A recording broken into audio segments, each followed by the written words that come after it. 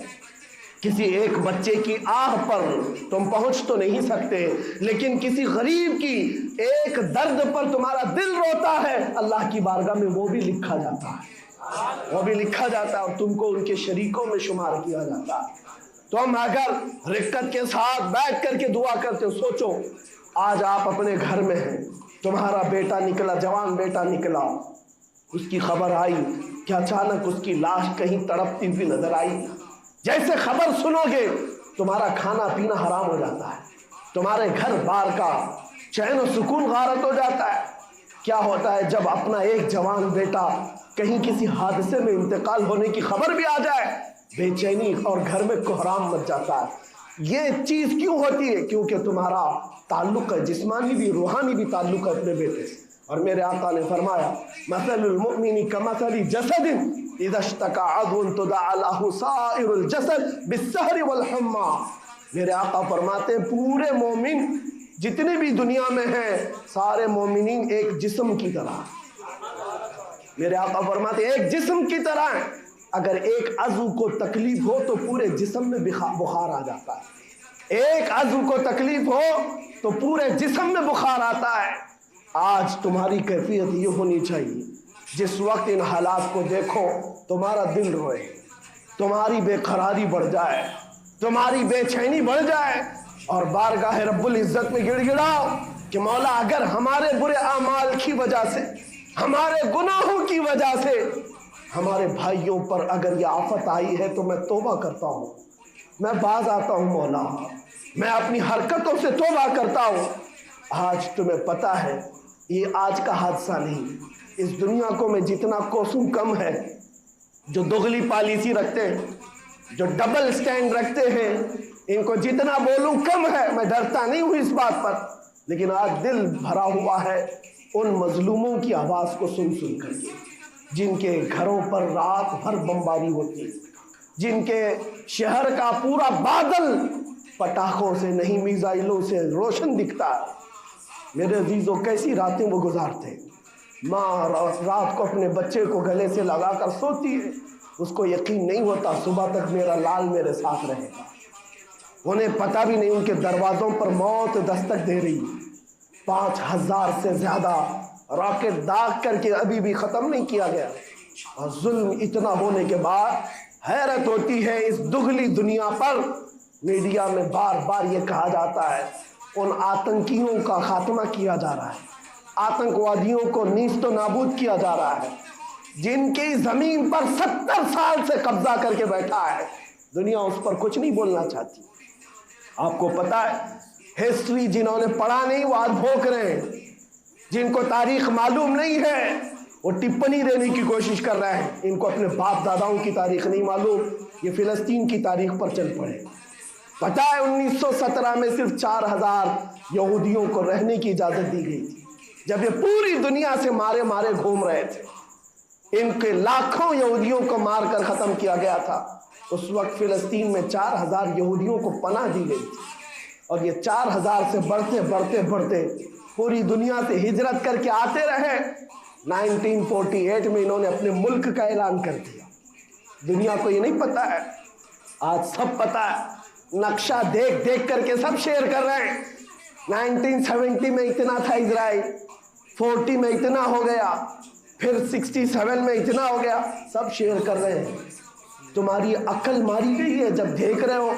کہ ایک ظالم آدمی کسی کے زمین پر قبضہ کرتا کرتا کرتا پورا بڑھ گیا،